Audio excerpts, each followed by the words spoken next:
all day, and I think it's, Elon's been posting for the last couple days that there's been record levels of engagement on Twitter as a result of the election, and so I think a few things are getting a little stressed and strained. But nevertheless, we're gonna take a short period of time tonight and talk over the latest and greatest and what happened in this DC case against Donald Trump today.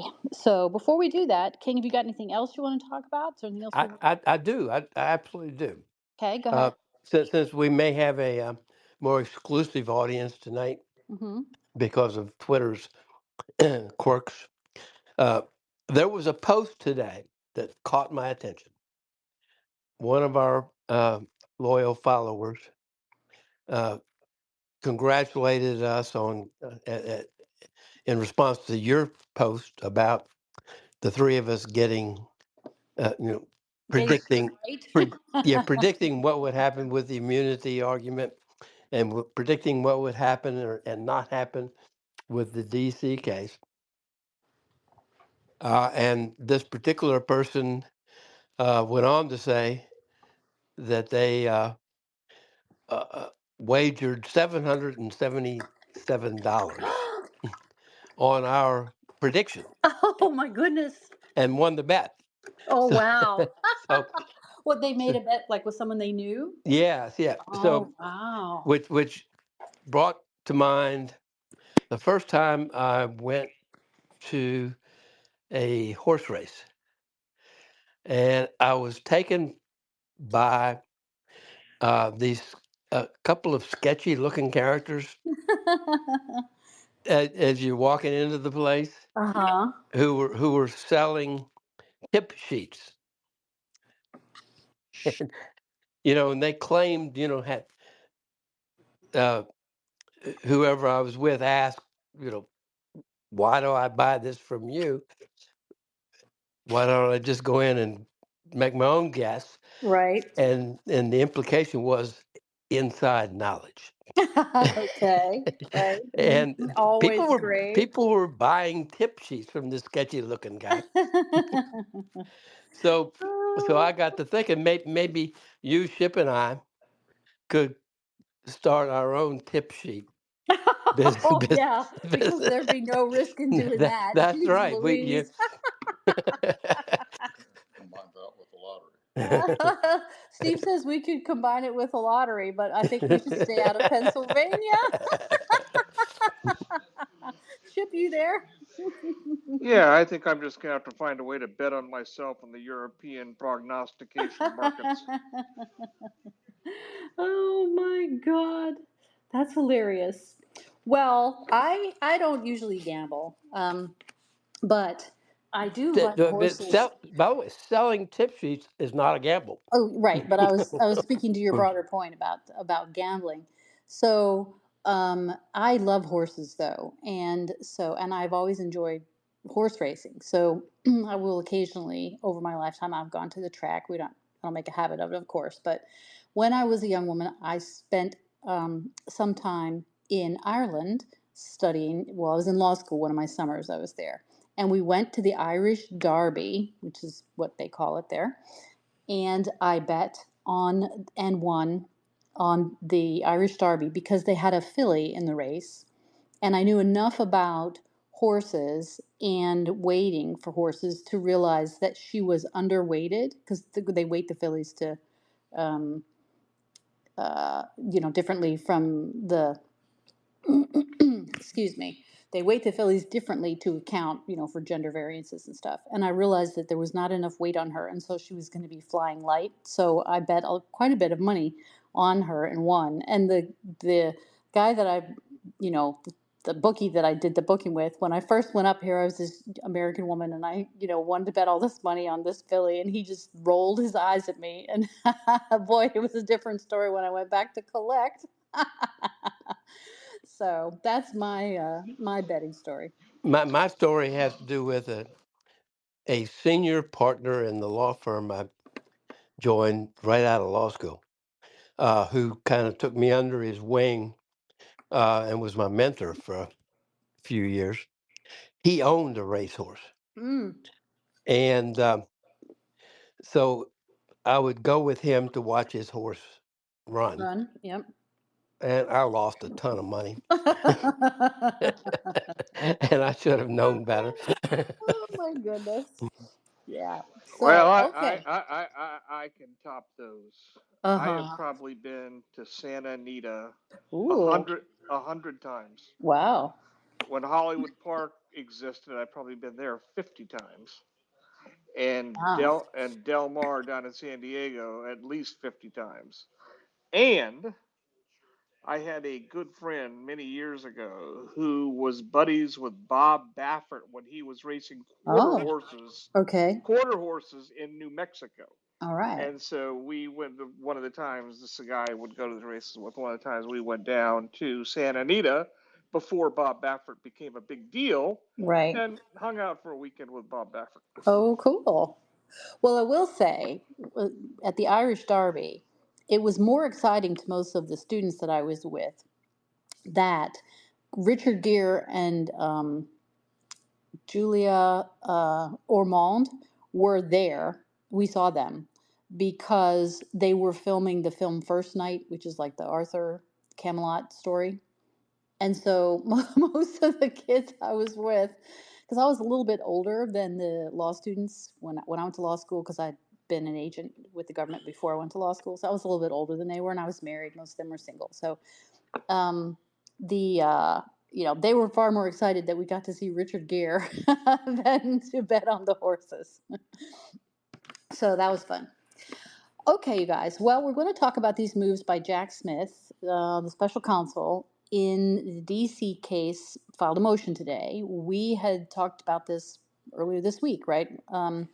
That with Trump having won the election, there was going to have to be some kind of move made in this case. We predicted that it was likely that the government would not wait until Trump got into office and then try to dismiss that case, but that there would be a dismissal or an effort to dismiss it anyway prior to the new Trump administration. And lo and behold, today, Jack Smith's office filed only in the DC case. I haven't seen anything yet about the 11th Circuit case, and we should talk about those differences there. But let's stick with the DC case for the moment. They filed a motion. Well, yes, they filed an unopposed motion. So the Trump people agreed with this, with Judge Chutkan, saying that they wanted to vacate all of the existing filing deadlines, of which there were a number in the case. Basically, for non-lawyer folks, that means they didn't want to have to do any more work on any of the issues that they were raising with the judge that were on the calendar. So they just want all the dates to be vacated, taken off, so that they don't have to actually be filing anything with the judge, nor will the Trump people have to. And instead, they advised the judge that they would give her a report on December 2nd to tell her what they want to do. So let me read the language for people. The government respectfully requests that the court vacate the remaining deadlines in the pretrial schedule. Here's the important part: to afford the government time to assess this unprecedented circumstance, because they've told her in the pleading that he won the election, and determine the. Actually, read that part. Okay, I'll start from the beginning. This whole motion, you guys, is literally one paragraph long. So I'll just read the whole thing. Oh, say it again? It's a motion. Is it the motion? No, this is the motion. This is the government's unopposed motion, one paragraph long. As a result of the election held on November 5, 2024, the defendant is expected to be certified as president-elect on January 6, 2025, and inaugurated on January 20, 2025. The government respectfully requests that the court vacate the remaining deadlines in the pretrial schedule to afford the government time to assess this unprecedented circumstance and determine the appropriate course going forward consistent with Department of Justice policy. By Okay. December, Oh, good. well, let me finish the paragraph. By December 2nd, 2024, the government will file a status report or otherwise inform the court of the result of its deliberations. The government has consulted with defense counsel who do not object to this request, meaning the Trump people agreed to the vacating of the deadlines. Okay, go ahead, Shib. I plan on taking the vast majority of that language and quoting it in motions to continue all my pending cases. Aha. The government just represented that as a result of this election, somebody who's charged in connection with the January 6th events, that all deadlines should be suspended and the matter paused until the government can decide how to act.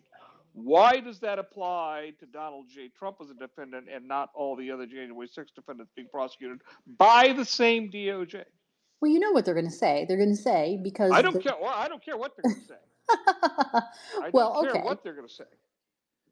Right, all right. But you know But what the judges are going to say to you, which is, yeah, we're not doing that, probably. There was a judge although today. Judge Contreras did it today. Yeah, on, he did it today. on this basis. Yep. Judge And so, Contreras. Judge Contreras' basis was to avoid or for preservation of judicial resources. In other words, why waste all our time? okay, but that's on the theory that the cases might be getting, people might be getting pardoned or the cases might be getting dismissed by the new administration. That's Right. not the grounds on which No, no, the I gov, understand. I that, understand. okay, but I know you understand, but I want other people to understand that that's a different ground for what Jack Smith's office is saying. He's telling Judge Chutkan that the government wants time to assess its, what it's going to do with Trump's case because it's inconsistent with Department of Justice policy about a president being able to be prosecuted. He's not president. Yes, but the case isn't even set for I trial. understand. I understand. The case is not even set for trial. I'm going to make the Department of Justice eat those words.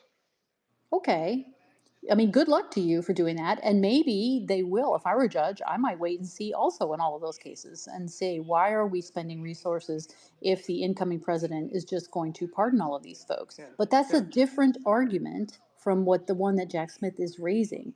He's telling Judge Chutkan that they need to assess whether or not they can prosecute Trump because he is going to be the president.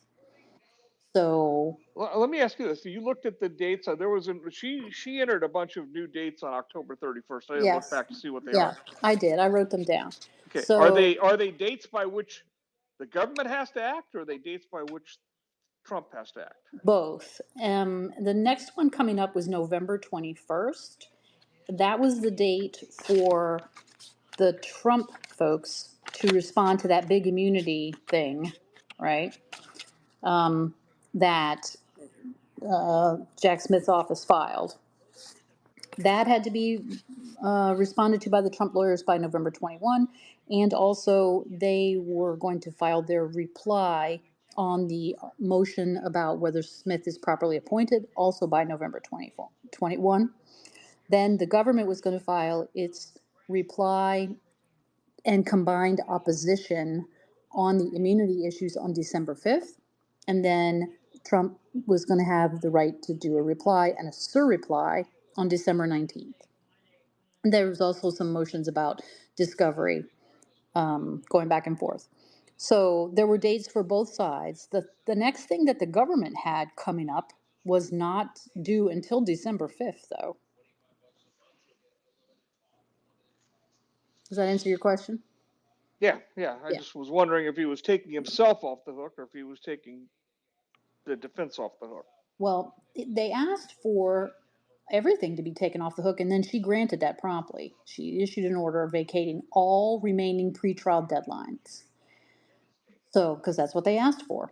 But the reason that they're asking for this in Trump's case is because they're going to have to put forward some kind of position to the judge, right, about whether this case can continue at all because of his election. Now, we all agree, right, that they could just keep going and say, well, if the new administration wants to terminate this case because the sitting president can't be indicted or prosecuted, then okay, then they can take care of that once he gets inaugurated. But they're deciding not to do that. They're doing what we said earlier this week we thought they would do. They're going to go ahead and move out earlier on that. I think before this came up today, I put up a post that said that the Trump defense should move to dismiss on the basis of the DOJ policy that binds Smith as a DOJ attorney and force Smith to go on the record to say, "Oh, we're just going to hang out until the 20th," Right. Right. or agree to dismiss. Right. Meanwhile, pedal to the metal, let's keep going. So, bless you, Steve. Yeah, it's more than just the DOJ policy. That policy is based on a view of what the Constitution requires. Right. You cannot have under the Constitution neither the quote executive branch, which is the president itself, or a state basically tie up the chief executive of the United States, the head of the executive branch, uh, for days, weeks, months in a criminal trial, Right. while somebody needs to govern the country. Somebody needs to be running the country. Although, Joe Biden's proved that you don't have to actually be running the country. What, just delegate that to the wife and I'm, etc. they didn't know about those things back in 1770, 1789. That never occurred to anybody, I don't think. But so Well, it's not just a policy. It is there is a yes, underpinning there's to some the cases policy that based on the Constitution. yeah, there's some cases that underlie this Office of Legal Counsel's opinion about this. Now, the Office of Legal Counsel's opinion is not binding on any court, but it is persuasive authority, right? Like, this is the considered view of the lawyer for the President of the United States. It's binding on justice. Right. Of course it is, So because it's Jack the Smith doesn't view have of the United States. Jack Smith does not have the discretion to choose to ignore it. Right. So this raises a host of questions. So, and that's what he says in his little motion here. He says to afford the government time to assess this unprecedented circumstance, because no other previous defendant has ever been elected president of the United States while he was on trial. And also to determine the appropriate course going forward consistent with Department of Justice policy. So if he's oh so bound by that Office of Legal Counsel opinion, and it says, and I'll read you that, and it says literally, the view of OLC remains that a sitting president is, quote, constitutionally immune from indictment and criminal prosecution. This is from 2000. If that's oh so clear and oh so binding on Jack Smith, then what does he need time to do all of these deliberations for? So that's one of the issues I want to debate and discuss. The Well, other one, okay, good. okay, the other one is apropos of your question, Ship, about the timing, is why did he file this motion today? I mean, what was coming up here in a couple of weeks was the Trump people's ability to respond to that behemoth filing accusing Trump of all the bad stuff. They were going to get their chance to put their defense on the record. Now that's not going to happen. So, because the government's next pleading wasn't due until December 5th, so they didn't have to make this decision this week about what to do. I don't think anybody cares. The concern about that filing was in connection to the I elections. know, Like, I know, I you know. you lost, Jack. Right, exactly. But it does deprive the Trump people of being able to file something under the imprimatur of the court, right? So he can be defended in the court of public opinion all day, every day by his lawyers and others, but that's not the same as a court filing. But here's a little tidbit, Chip, I wanted to know if you knew this. So this Office of Legal Counsel opinion was written, it was issued on October 16th, 2000. And they analyze a bunch of stuff that the Department of Justice analyzed in 1973 when Nixon was president, because they were trying to figure out those same issues back then, right? So in 2000, they did another review, and it's dated before the 2000 election. So this is while Bill Clinton is the sitting president. So one can only wonder and speculate as to why they would have been wondering whether a sitting president could be prosecuted. But they were doing that back in 2000. But Chip, do you know who the author of this legal opinion is? Do you know who it's signed by? Yes, I do. Uh-huh. One Randall Moss, Randolph D. Moss, right? Who is now, tell the folks. a district court judge in the District of Columbia, Yep. who wasn't sure that somebody could plead guilty in an arraignment and plead. Right. Right, exactly. So Need this I need to go research that. oh, DC is such a small world in so many ways. Okay, so the current Judge Moss, former at that time he was the Assistant Attorney General in the Office of Legal Counsel. So he's the author of this thing. I, I think that might be the job I asked for. Can you imagine what I could pump out of that place? Yes, I can. Okay, so you don't think there was at least some element of Smith trying to deprive the Trump people of being able to put a full-throated defense on the public record? No, I think it's Smith just trying to get duck and cover and get out of the way. Get out. Okay, but I think the And peeps want to know why. They think, well, he's doing the right thing and he's going to dismiss the case. Is that what's going on? oh, I absolutely think he's going to dismiss the case, and I think he's already packing up his office. And if he's out already today, I wouldn't be surprised. Right, but I mean, this isn't this guy trying to do the right thing. It's this guy reading the writing on the wall, right? Exactly. Yeah, He's getting out of Dodge. he's got a couple other options. He does, and I saw your tweet about that, King. So I want to talk about that. Okay, so he's filed this motion today. The judge promptly, I mean promptly, uh, granted this thing and vacated everything and said, okay, fine, let me know what you want to do on December 2nd. So I've had a bunch of people ask, well, what is he going to do between now and December 2nd, right? And so folks know Jack Smith is, he's a special counsel, but he's almost certainly going to coordinate with the Attorney General's office, right? About the various options that they may have. And I would think also the Solicitor General, because people may not know this, there's a body of law that relates to dismissals and Rule 48 of the Federal Rules of Criminal Procedure about dismissals. And there is some law in the circuit on these issues. So depending upon how they want to try to dismiss the case, they're going to be running into that case law. So they might be wanting to talk to the Solicitor General's office about, what is the proper position for them to take legally with the court, assuming that maybe it doesn't go as smoothly trying to dismiss this case as one might hope. We all remember, I know, what happened to General Flynn when the government tried to dismiss his case. And in fact, that's going back quite a few years here now.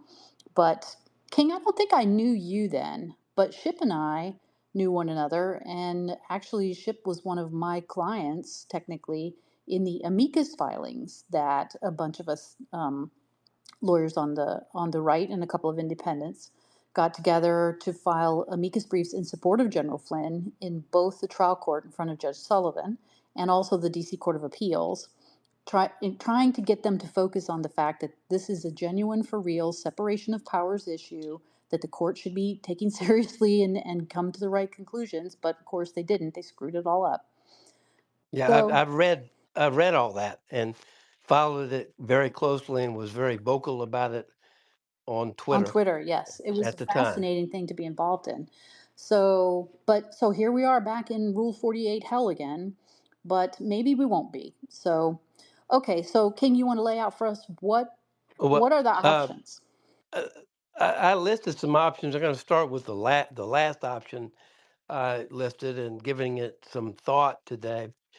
May be the most likely option for Smith, which is turn in his resignation and basically kick this issue to the Attorney General. Right. Smith and in favor of that course of action is one, he's already been kicked off of one Case in case. Florida, yeah. In one case, the second case, the court has not ruled on that issue, Right, and the reason for his appointment no longer exists. right. He The just the, the co- vacated the deadlines, but it's not even fully briefed at this point.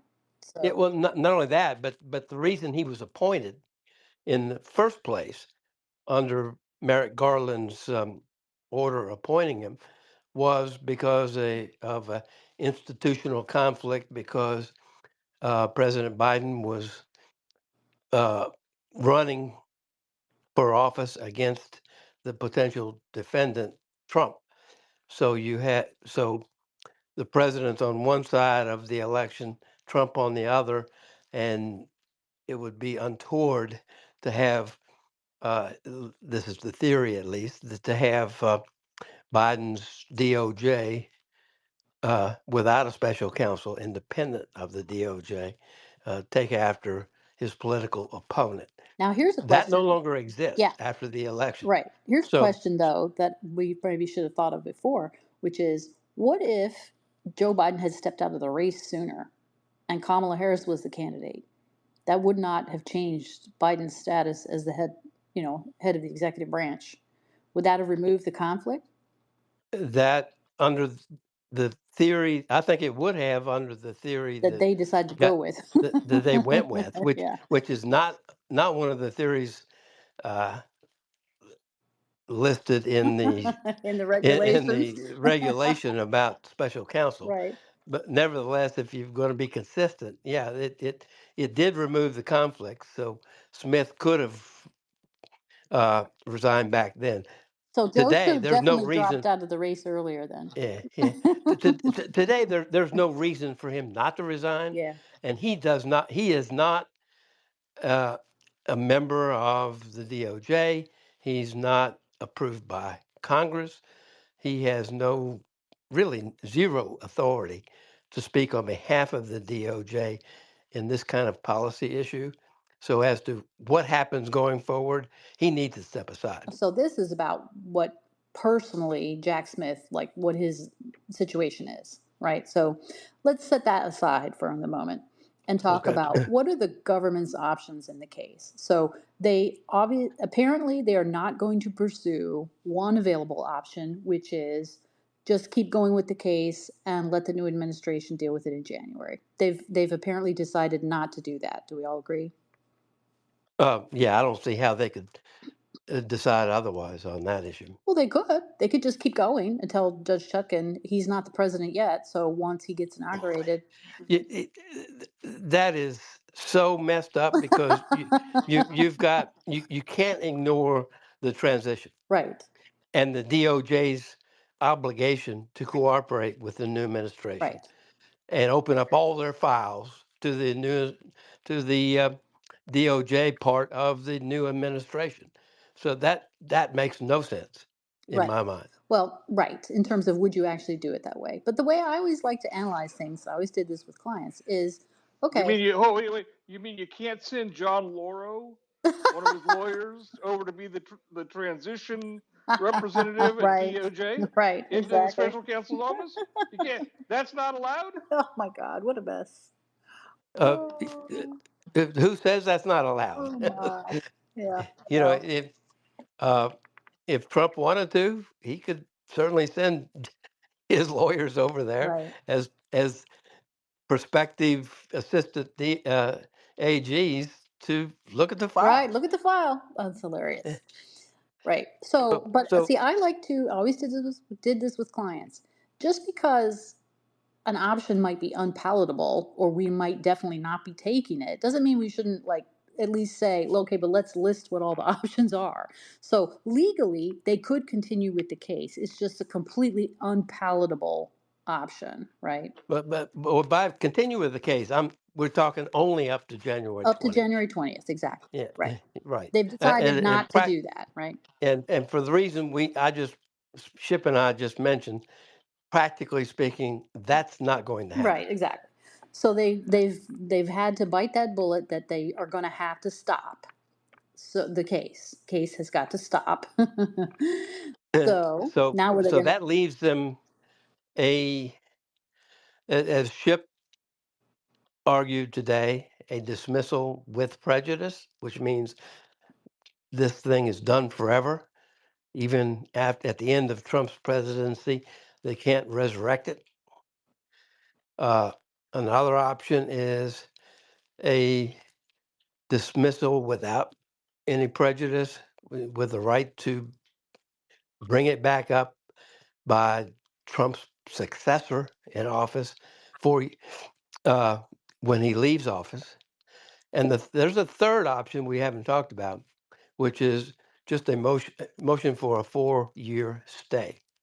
Right, just put the case on ice and wait to see who wins the next election. And if it's JD Vance, then okay, he's not going to prosecute Trump. And if it's Gavin Newsom, maybe he is, right? So now I have never seen, Ship, have you, a criminal case stayed for so long? Well, it would be,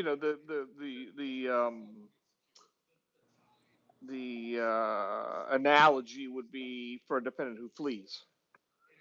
Right, that's true. Right. You get the indictment, you wait to see if they come back to the country, Right, and or if just we can drag them back. Yeah. right. But I don't. They're not going to do that. I don't think they'll ask for that because the Trump AG could come right in behind it and say, here's a Yes. motion to vacate the stay and dismiss the case. On January Yeah, 20 in the so it afternoon, doesn't. that gets filed. The Right. only thing it accomplishes is the Biden administration does not dismiss the case. But again, I think the advantage Trump has here is that there are going to be so many other things that the Trump administration is going to do in the first 100 days to draw criticism, which it does not give a shit about. Right. The border. Yeah, it is. There's going to be so much executive action taken. Right. Dismantling the problems in the agencies. I mean, all kinds of You stuff. see the Yeah. 3-minute video he did yesterday about Yeah. the deep It looked state? a lot like my tweet that I put out.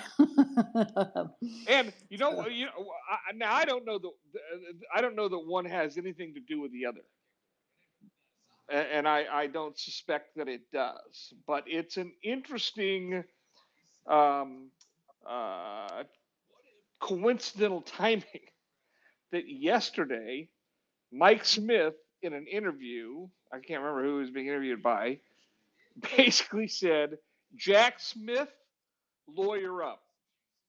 Mike Davis, you mean? Mike Davis. What did I say? Yeah, you said Mike Smith. Yeah, no, You meant Mike Mike Davis. Davis. Now, Yeah. Mike has come out today and said, I don't speak for the Trump administration. I don't Right. anticipate being in the Trump administration. And he's been a bomb thrower for 2 years. So I first met Yes. Mike. Let me live in his basement apartment in D.C. while I was in trial in the Oath Keepers case back in January 2022. So I got to know him then. He has a townhouse in D.C. that when he was worked for Judiciary Senate Judiciary Committee Yeah. on He was on Grassley's Grassley's staff. staff. So I got to know him a little bit, and that was a month after Trump announced that he was going to run again, which was in November of 2022.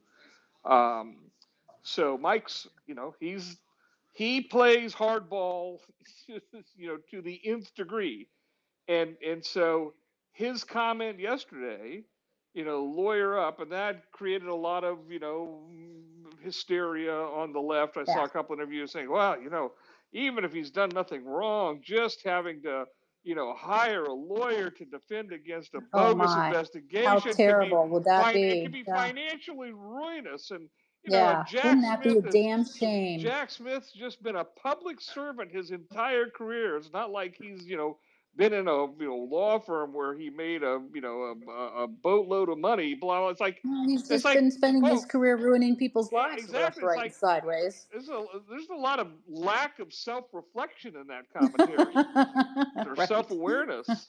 Yes. Yeah, there Yes. might be a few people who, and the other one that came to mind, because I think he also made a comment, he actually, in the same interview, he made some quite colorful comments about, Tish James in New York. Yes. And, Oh, yes, he did. the He the great, commented on her derriere. yeah, and he basically said, put your ass in jail. Right. Um, but the interesting thing there, and this is where somebody like Tish James or Fannie Willis just, you know, their agencies get federal money. Right. And, they are basically giving a Trump Justice Department all the cause in the world to go crawl up their backside with a microscope and look to see if they've done anything inappropriate with the federal grant money they've been given. Do you think that they paid for celebrity endorsements? Because that seems to be a common practice I wasn't aware of previously. I don't know, but you've got that. What is? I would have to look at the language. Just have to, 20 yeah, million missing. yeah, to see. Well, I saw that out of the campaign, but you would have to go. But I'm talking about specifically a six six I six know. investigation. Yeah, For, right. I know. so because I'm it, just being funny or trying to be. yeah, but oh no, okay, I understand. Yeah, about the about over the $1 billion budget not being enough. Right. Yes. You should have seen Steve's look when I told on his face when I told him that today. He was like, "She raised over $1 billion." I said, "Yes, she's still 20 million short." She had like 168. She had 168 million with 3 weeks to go, and they Oh my overspent God. that by 20 million. Oh my God. Well, now back up a minute. That may have been deliberate. She may have been told by her people she was going to win. And if you're a winning candidate, if you're Yeah. a candidate who wins, it's not a bad thing to have some debt Well, yeah, you could raise because it, you can go raise more right? money, Yes. Right. and you Your have a donors lot wipe of that out, so you don't have to worry about it. But Right. there was a there. I saw a report that the famous Beyonce walkout for 4 minutes when she didn't perform as Right. everybody it was suggested she was going to do in Houston. Yep. $10 million.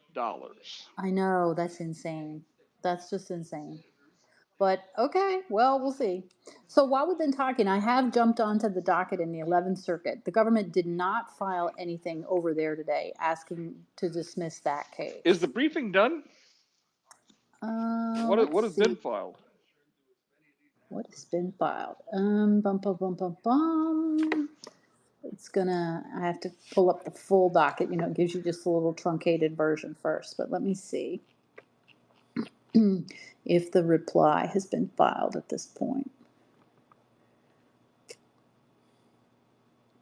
Okay, motion to extend, blah, blah, blah.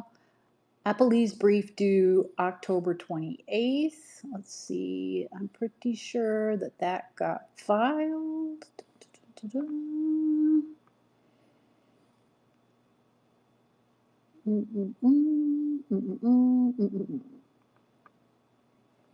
Well, rather than have dead air here, let me figure that out later, and I'll come back to it.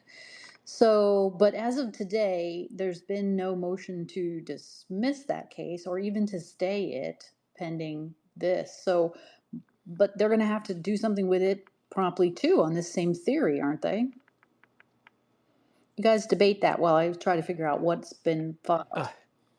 again, I think that's an issue for Merrick Garland and whether he wants to push the 11th Circuit to decide that issue or kick it to the new administration. Yeah, Practically, but I think I agree 100%, King. But I think for timing purposes, they kind of understand the timing of a criminal appellate decision, and it's usually months even after the briefing is done.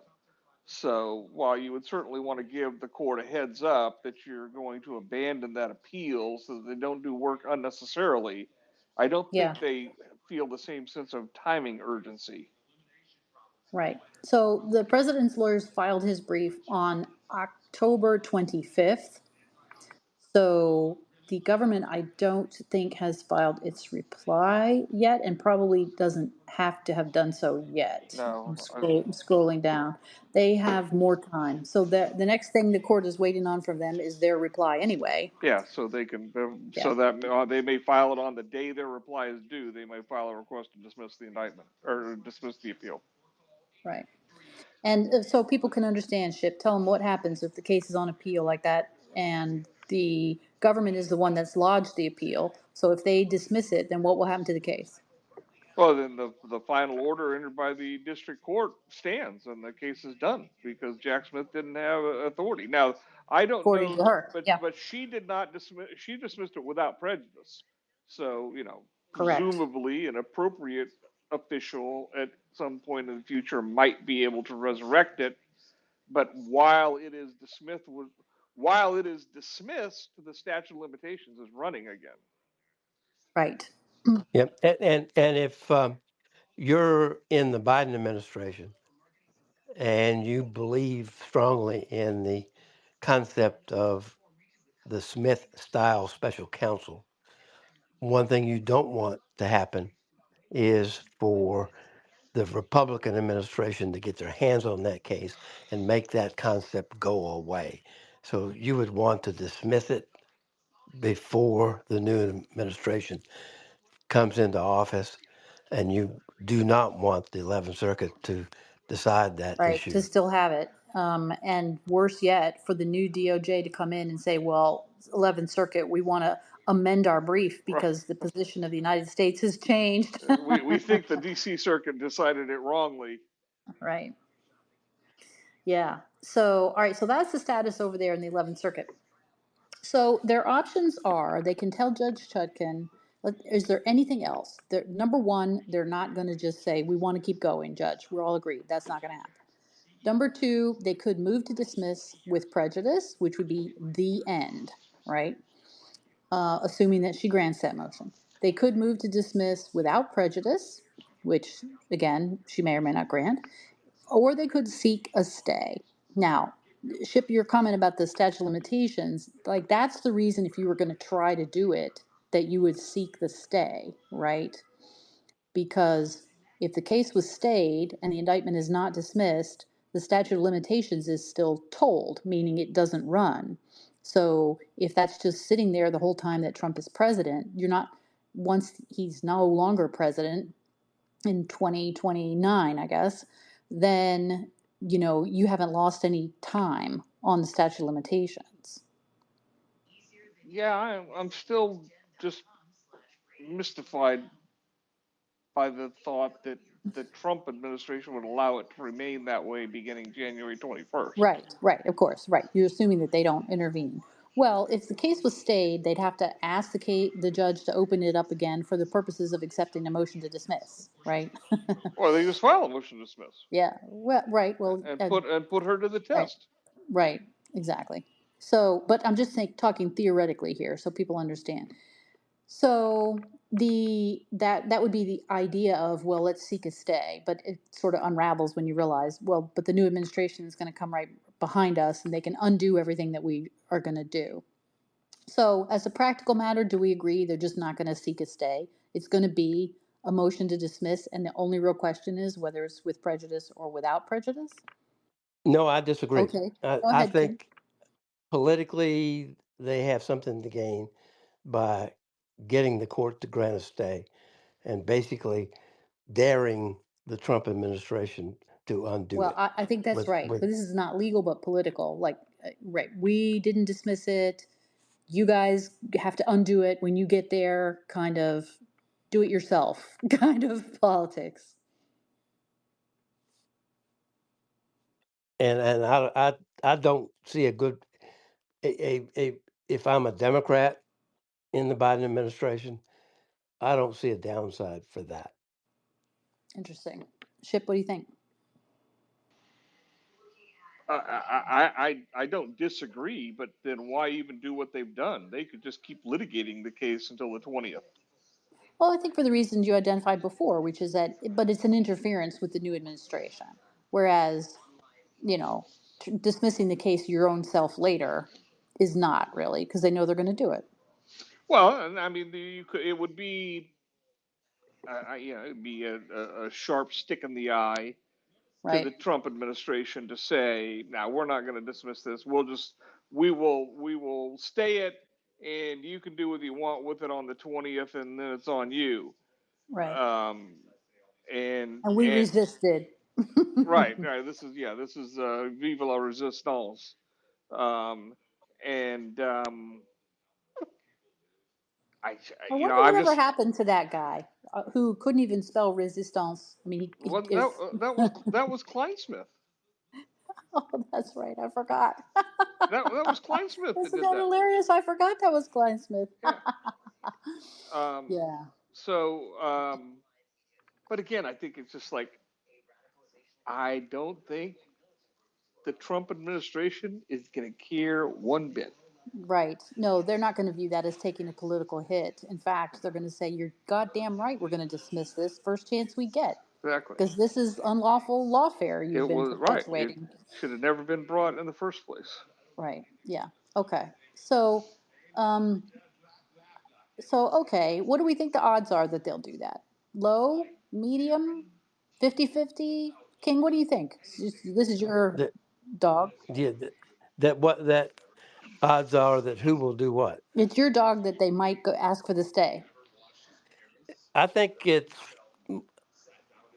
better than 50-50. They would ask for a stay. Really? And if they ask for it, they'll get it, I think.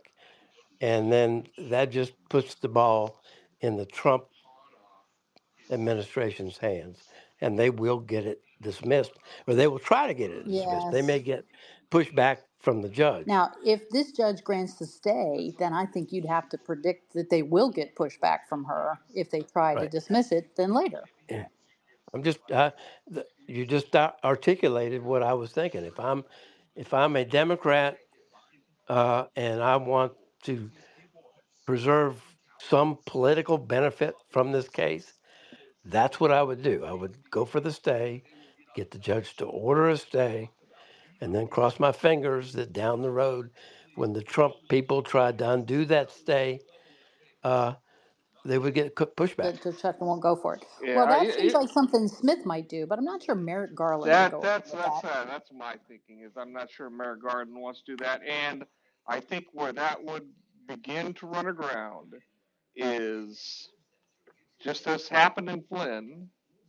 You know, DOJ would go to this circuit, and if the circuit, on a mandamus petition, and if then they'd go to SCOTUS. Right, And do they really want to be in the position of, SCOTUS already doesn't like this. They don't like this. They don't like being the position of settling political scores. right. And And folks may not remember, Flynn's case didn't go to the SCOTUS pretty much because Trump, ran out of time. He had to pardon him. right, right, ran out of time, and so he pardoned him. But the circuit fucked that up. The case law, they're existing. They ruled in Flynn's case in a way that was contradictory to the precedent that they themselves had just created like a few years before. That case was absurd.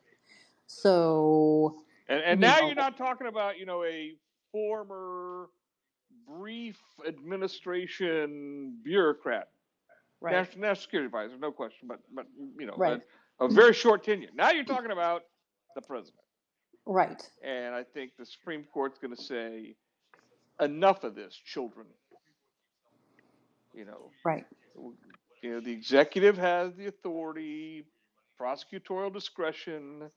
A key distinction here is that Trump is innocent until proven guilty. Flynn, the circumstances were a little different. The court could conceivably argue that it had some skin in the game because Flynn had raised his hand and said, "I'm guilty." And that's a factual distinction between the two. right, He's not only innocent till proven guilty, he's also immune, right, exactly. at least presumptively immune Yeah, for almost everything in this Yeah. in this So indictment. then it's like, so what you're telling me, Judge Chutkin, is we're going to stay this for 4 years, and then you're going to litigate the immunity issues, yeah. and then that is going to go to the circuit, Oh my and God. then maybe so we're going to get to visit Donald Trump's immunity in 2031. 2020. No, Some 2031. no 20, yeah, oh for yes, right. events Right. in Right. sometime in 2029 or 2030. Right. That's really that's your plan. That's super attractive. Yeah, Let's do that. yeah. Sure. Right. That's craziness. But, but King, I take your point, which is okay, but they might just be crazy enough, at least in the moment where we are now, to say, okay, but this is like a little political poke in the eye and we're going to do it. Okay. Well, that takes us to the other two options where still you're going to run into similar problems with maybe with Judge Chutkan, although maybe not. That if they seek a dismissal, the government, either with prejudice or without, then she's going to have to rule on that. And is she going to do what Judge Sullivan did and say, well, I think I don't have to accept this. The rule does say you have to have leave of court, and I'm not giving you leave. Well, I don't see her doing that. This is because we don't have a guilty plea. Uh, we don't have a conviction on the record. Uh, you've got the constitutional issue as well as the legal opinion, White House counsel's opinion. I don't see how uh, there's any chance that the judge would fight this and try to keep the case. Because if she does, who prosecutes it? How do you prosecute? Well, they weren't too worried well, about that in Flint's case well, either, yeah. though. Judge Sullivan just named a prosecutor. Right. Good grief. I've got another wrinkle though. As okay, let's say she does that, Well, let's then be more clear. Let's say Judge Chutkan does what? She that says, I'm she not going to says I'm not dismiss. giving leave of court, Okay. and then the White House picks up the phone and calls over to Mr. Johnson and says, Oh, you I was going to say, know, impeachment land. Here no, we no, no, go. no, no, no. This is a rule of court. Who can change the language of the rules? Right. Congress can. Yeah, Congress. Congress can. We can eliminate that provision that says with leave of court because nobody quite knows what it means or what it's Right. supposed to mean. So Right. why don't you just drop that in as a little rider into the budget reconciliation bill that you're working on, Right. and Strip that out. The judges don't have that power anymore. right, Thank you. we'll Right. end that. Yeah. Well, the other thing is, if I'm Judge Chutkan, maybe I don't want to invite this new Republican Congress to impeach me for failing to dismiss the case against the sitting president. Yeah, just even if it doesn't go anywhere in the Senate, Right. do I want to be in that position? Yeah, Right. it just comes down to how committed are you to meaningless resistance? Right. Right. And, I don't know about Judge Chutkan because it's hard to tell, but I return to my point that I don't see Merrick Garland being at all interested in any of that. And King, you're probably right that Smith is like, bye, dudes, I'm out of here. So who is it? Thank God Andrew Weissman's not on this, I can tell you the actor that might drive this if Merrick Garland just decides to resign and step go away home. is Right.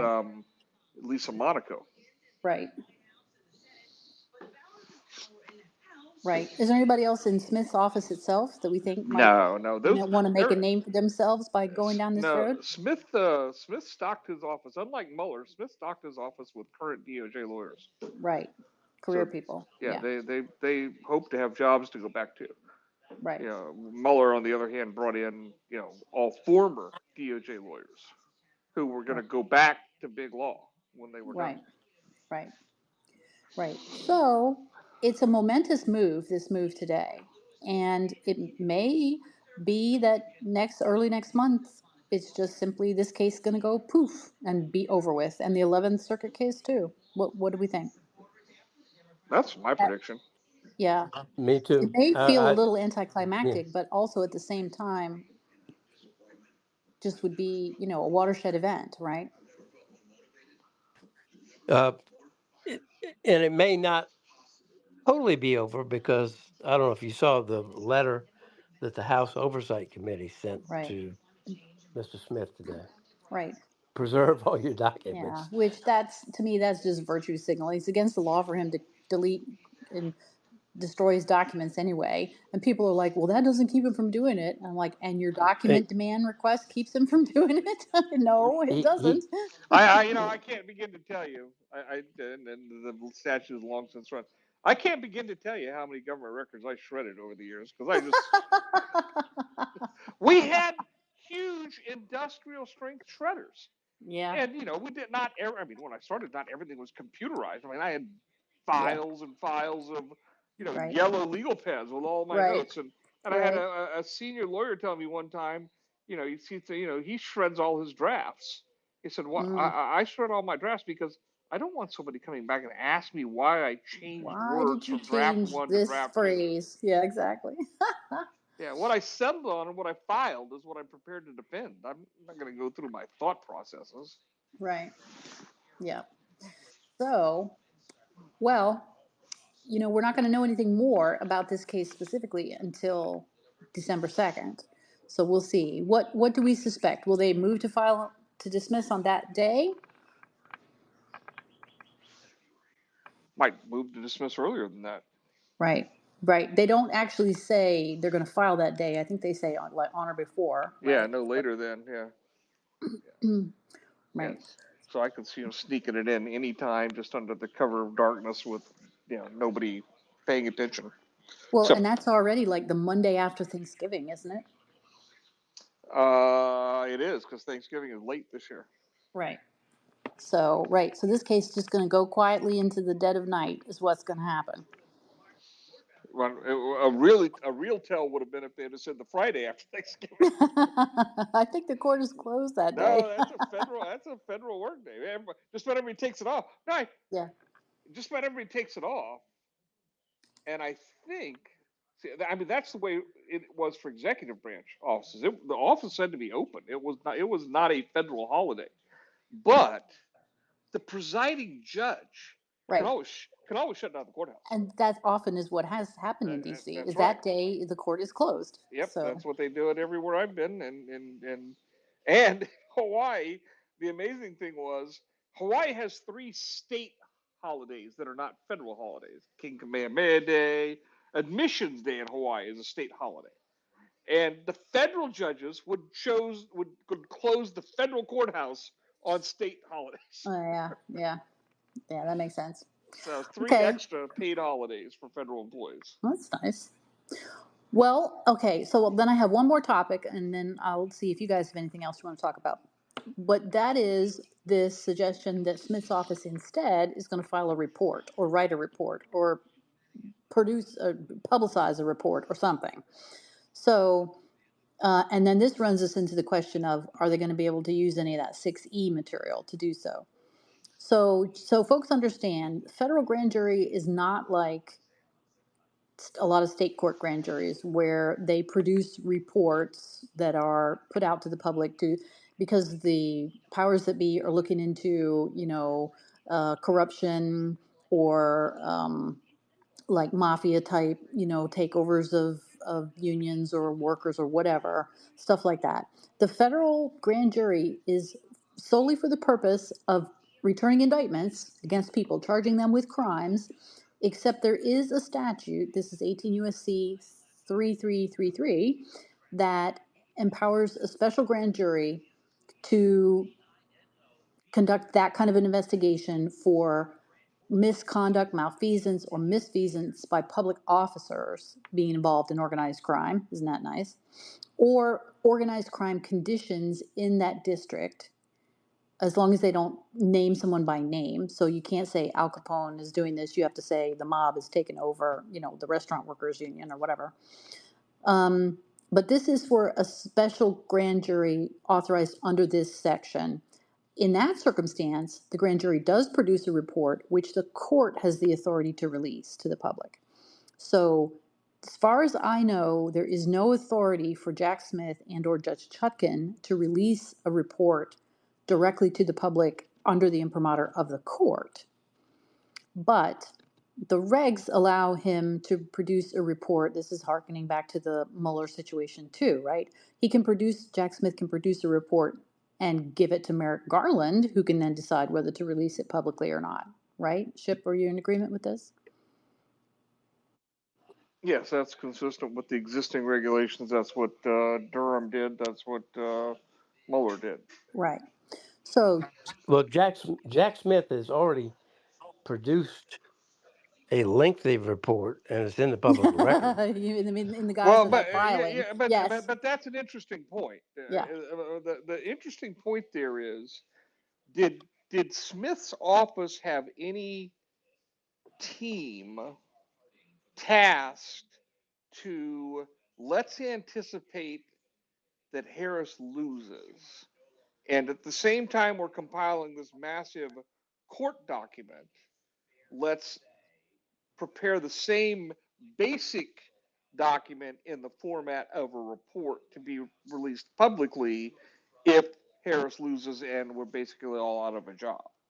And to have the timing for doing that be sometime between the election and the inauguration. right. So And, do we think that's and, where we're headed, and that's really what's going on in the next month while they're trying to figure out what they're going to do, but they already actually know what they're yeah, going to tell the a judge? suspicious person might suspect that's why they don't want to have any other filing deadlines, Uh-huh. and an ultimately or ultra suspicious person might suspect that maybe that will land before January 6th. Right. Yeah, possibly. But then, Judge now AG Garland has to decide whether to make that public. And you guys remember the fucking hue and cry that there was when Barr, like, oh my God, wanted to like take a day or two to like read it and figure out. And then it was like, how could you have read the whole thing in in 2 days or whatever it was? Do you remember that Yeah, and insanity? his answer was, we divided it up. Right. Jeez Louise. I mean, come But on. remember, Just that was, because, they had written. Remember, the big stink over that was that is that Weissman and others said, well, we wrote executive summaries for each section that did not require any editing to eliminate possible 6E material. That we right, wrote executive summaries that could have been directly released, you know, before, right. without needing to be reviewed. If they are preparing a report, and are they preparing a report by use by Congress? Are they hoping that maybe they can convince a few Congress critters from the Republican Party to join in a 14th Amendment effort? It's like, Right. only if those individuals didn't pay attention to the election. Well, there seems to be a lot of people on the other side trying very hard not to pay attention to the election. But, um, right. Now, you've mentioned 6E, and I just want to make sure people understand that what you're talking about is the rule of criminal procedure, which talks about, addresses whether material put in front of the grand jury can be released. And as I read the rule, there's no basis here to allow for that release. For a report that would have to be, they would have to seek the approval of the court. And I'm not even sure which exception you would use under the rule to do that, which I'm hearkening back. They never did release any of the 6E stuff in Mueller's report, am I right? You're right. They actually, Barr refused to accept it before they went through and redacted all of the grand jury material. And so that caused over a month delay in the report being issued in the first place. Which also made them go nuts, as I recall. So, right. So Mueller, I'm sorry. So Smith could use the 302s, I guess. He could get Merrick Garland's permission to use the FBI reports, but there's really still no way they're going to be able to use the grand jury information, right? Right. Yeah. He's pretty much done it though. He's Hmm. summarized what's there In the in, filing he made with, in the filing he made. right, So at least from a mid-level or high-level view of what his case was, he laid it out pretty much. right. Okay. So what would be the point of doing the report? Although what I saw on several news reports was that, well, he wanted to lay out the report and to include all of the crimes that Trump committed, not just the ones that they indicted him for. That Yeah, he could do that. He could go through a laundry list of other crimes that or other potential crimes that they investigated, and he also could go beyond Trump. He could talk about other potential defendants. All the 13 unindicted. I'm Correct. sorry, not 13. It's 6, isn't it, in the DC case? 5 Yes. lawyers and a Mhm. consultant, Right. which sounds like a very bad 1980s not So not working rom-com. So what's the point of doing the report if he can't he put more on the record than what has already put in the public through the court? he could put more on the record, but which essentially would be throwing a stink bomb into the new administration Right. as it's coming into office. I do not see the 14th Amendment thing having any legs, Okay, frankly. so folks understand that. What's the, even if we don't think it's legs, what's the theory there? Theory there is the Section 3 of the 14th Amendment provides very generally that uh, somebody, persons holding office who are guilty of insurrection may not ever again hold uh, federal office. So this is the theory that they tried to use in a couple of states to kick Trump off the ballot on the grounds that he was an insurrectionist and therefore uh, constitutionally not qualified to become president. And that's the case that Supreme Court held. No, it's not. that- That's a provision in the Constitution that requires Congress to implement through some law that they pass or some other act. States by themselves cannot enforce the 14th Amendment in that fashion. Right. Congress has to pass a law Or and take other action. or Right. take a, and that hasn't happened yet. Right. That was That- the Colorado case. So the Supremes, just to remind people, they did not rule on the argument that this section doesn't apply to the president, which I think it does not apply to the president. But nobody's ever ruled on that. That was briefed and argued to the Supremes, but they said they didn't have to decide that because they decided instead that even didn't matter because Colorado couldn't do anything with it anyway. So there would still be that argument, and some people are throwing around the idea, although have you guys seen anyone seriously taking this up, that perhaps the Congress could try not to certify Trump on the theory that he's disqualified under this provision?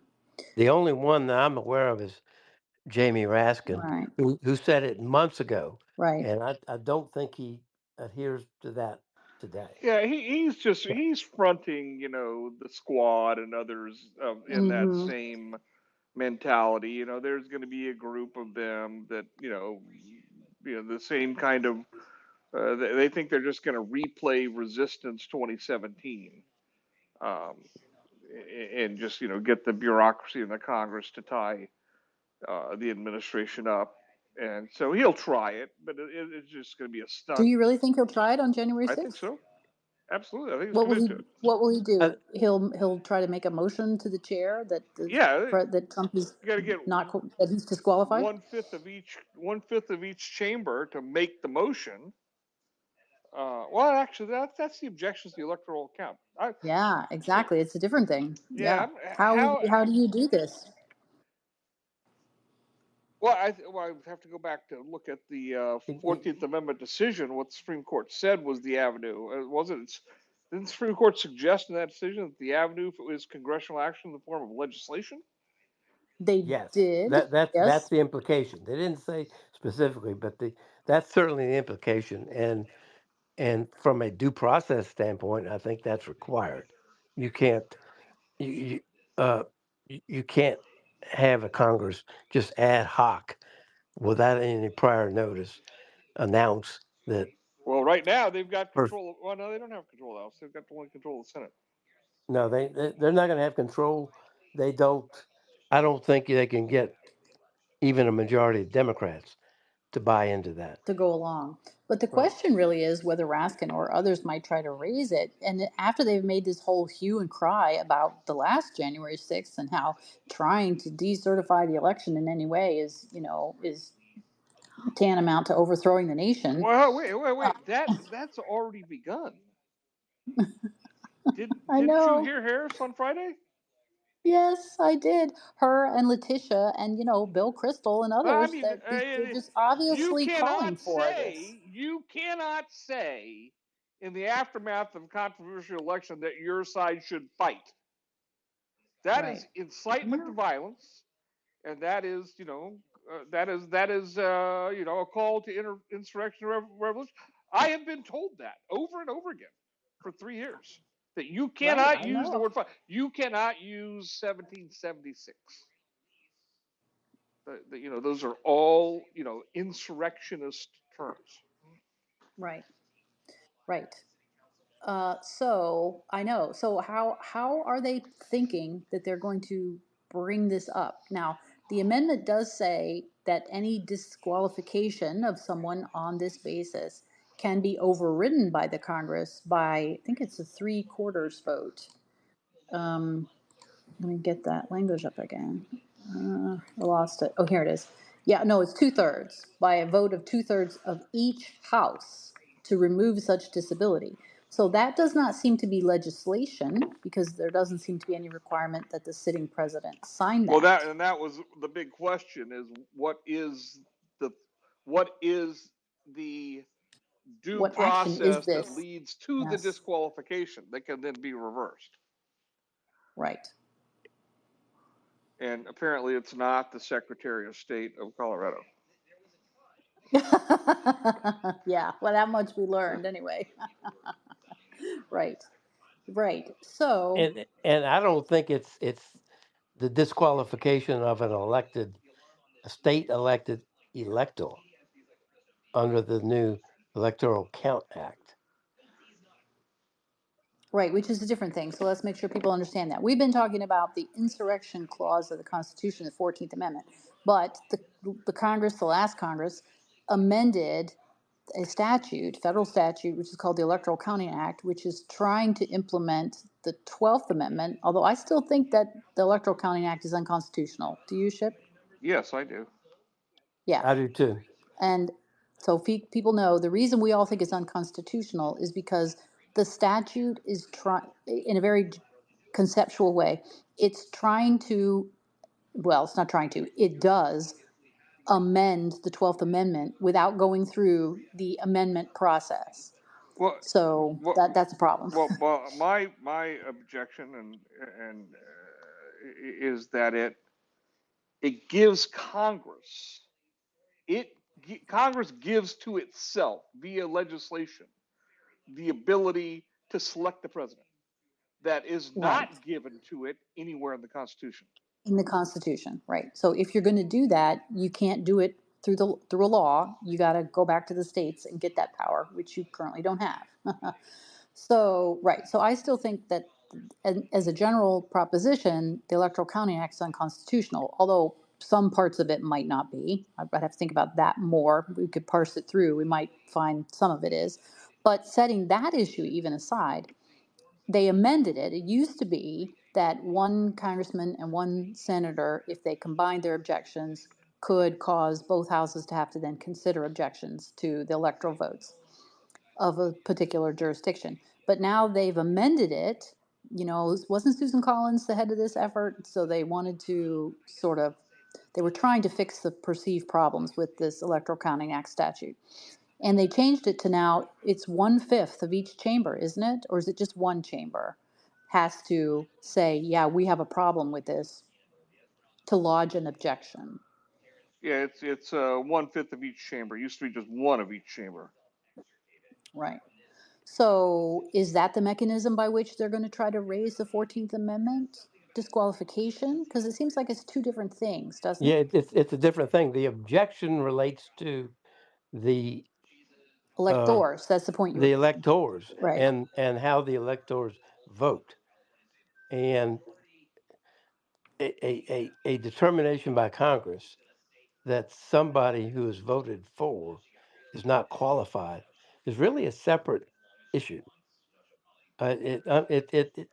It's not part of the objection process under But the it doesn't electoral. seem to be part of the legislation process either, No, or at least the removal part isn't.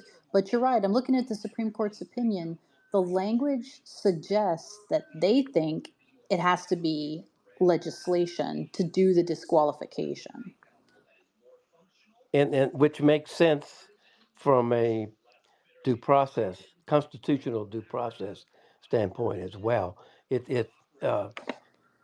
there has to be a clear statement by Congress in advance as to what the law is that must and, and the procedures to be used to determine whether you are and it's disqualified from holding office.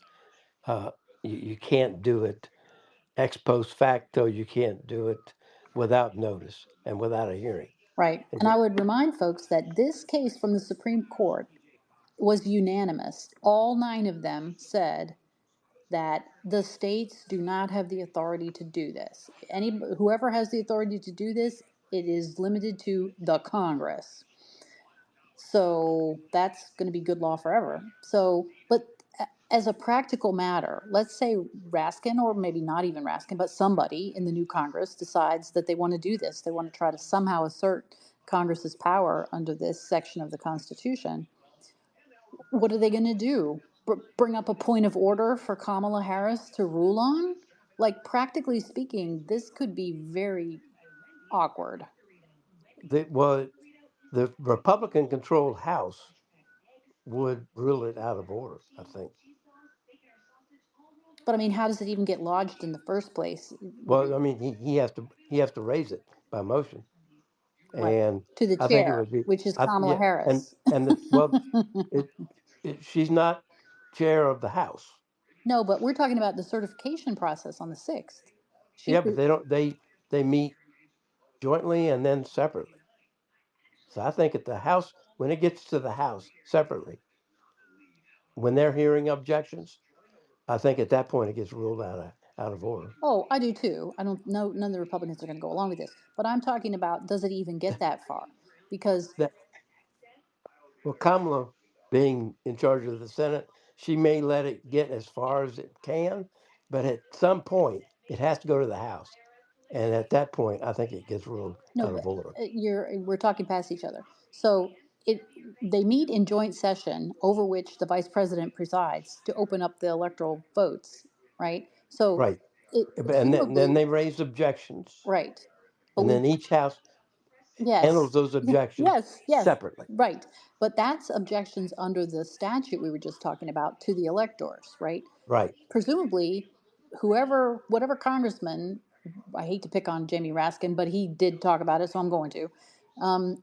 You know, presumably, Congressman Raskin rises to his feet before that even happens and says, "This guy is disqualified under the 14th Amendment, and I want that to be ruled on." Right? What isn't that's a nightmare, don't you think? Then what is she going to do? And what are they all going to do sitting there? Right? It's not under the Electoral Counting Act objection. It's something else. It's something else. She should rule it out of order. If she Right. doesn't, at some point, the House meets separately and they can rule it out of order. Right. What do you think, Ship? I mean, I don't even know what advice you would give the vice president for how to handle that. They better hope that that doesn't happen. Ship, are you there? Unmute yourself. No, I'm here. I got to confess that I've been engaged in a couple of text Oh, responses you're on talking to it. somebody else? Yeah, So I got something going on that I've got to deal with real quick. I'm positing a situation where a member of Congress, before they even get to the opening of the votes, wants to raise this issue that Trump is disqualified under the 14th Amendment. And Kamala Harris is the chair presiding over the proceeding. So you raise that up to her, and then what's she going to do? How would you Well, I mean, resolve that if you were her? I don't. I mean, I don't know what she can do other than put it to a vote, Right. which is, because the new Congress will be Of the the joint one. of the joint session. So Well, and the joint session is of the new Congress. right, So while she will be presiding as the president of the Senate, the GOP will have the votes. right. So I don't know exactly how the Senate works, but I presume that one or more members of the Senate can call for a vote on whatever the issue is and cut off debate. Right. But I mean, there's just, as far as I can tell, there's literally no procedural device for handling this. You're back to the same question we had last time, which is what does the vice president do in the face of an unorthodox challenge to the proceeding? Well, like I say, I'm firmly of the opinion that legally she should rule it out of order. Right. Whether she does that, don't know. But at some point along the way, that that motion, when it gets to the House, led by a Republican speaker, it will be held out of Oh order. yeah, they'll vote it down or ruled out of order or whatever situation. But it's interesting to me because it brings up the problem, which is at a certain point, if there's no law and there's no procedures, what happens is the people who are there have to figure out what to do, right? Somebody has to come up with a suggestion for how to handle whatever's been proposed. So hopefully, none of these lunatic leftists are going to try this. But this is why it's unhelpful for people like Jamie Raskin to be talking about it, right? Be throwing that out there in the stratosphere before the election. But I agree with you that as the election got closer, and now since we've held it, he really doesn't seem like he wants to talk about this anymore. Yeah, it doesn't make sense in view of the Supreme Court's opinion. And if you try to do a shortcut like that without notice and opportunity to be heard, I mean, it literally stands no chance of succeeding in Right, the end, right, and it's just as likely to produce a civil war. You can't do that. right. You just can't do it. Yeah, and, there's something that's come out of the polling that has been mentioned in a couple of podcasts that I've listened to during my travel the last day and a half.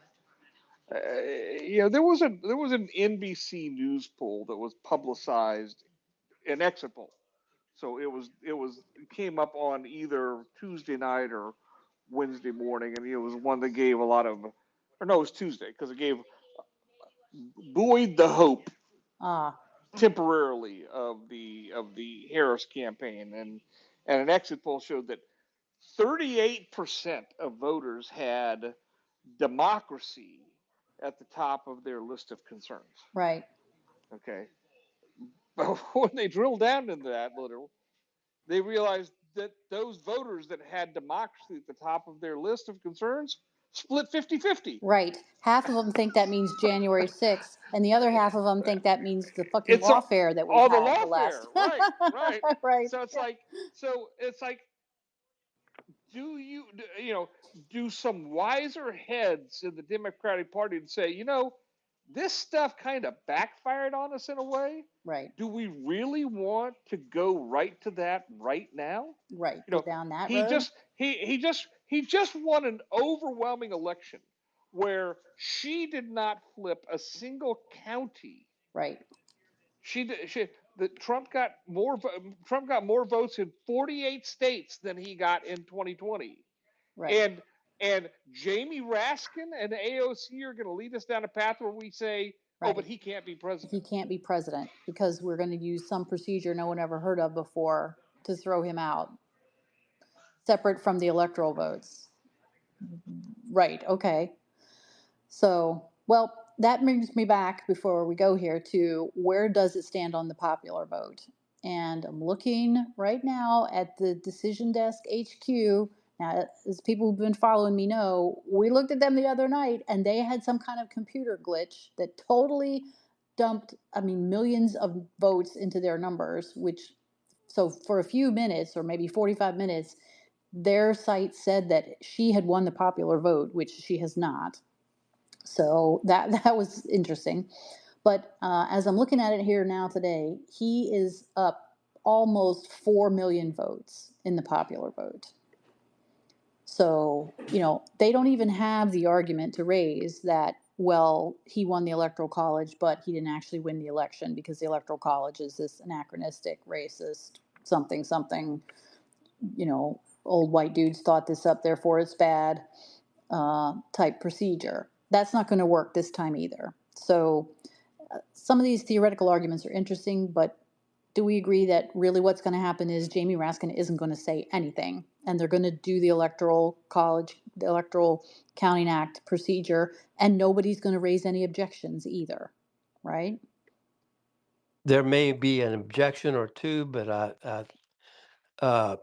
it'll be minimal. Well, how can there be any? They changed it to where they have to get a fifth of the House to agree to it. Are they going to be able to do that? I don't. They may pick a state. Oh, pick one state and try to challenge it? Yeah, I don't just think just they'll do any. I think they're just going to out of sit. principle. Yeah, they may pick like that's the only possibility I see. Pick a Pennsylvania. state, Pennsylvania. Pennsylvania or Arizona or something. Right. Well, after all this 4 years of that's an insurrection and it's the end of the world and it's the end of democracy as we know it, that literally, seriously, they're going to do objections? I don't think they are. Ship, what do you think? I'll speak for Ship. I don't think they are either. Yeah, texting again. No, no, I don't think they will. I think, there are political heads in the Democratic Party who are going to say, we just got wiped out Right. by touching the current third rail of politics, which is Donald Trump. Right. Where we don't need to do that anymore. Right. We just drove over 50% of the Hispanics to him. We just drove 25% of African American males to him. Maybe we just let Donald have his 4 years and we come back with a new plan in 2028. Right. Right. Although, as you're saying, some of them don't seem to be prepared to go down the let's be reasonable model. But at the same time, they're kind of people around the edges, right? Like no one in DC cares, gives a crap what Letitia James thinks. Like no one. So, you do you, Tish, up in New York, but no one cares about that. So it's not like you've got Chuck Schumer, shaking his fist like he did at the Supreme Court. That's not happening now.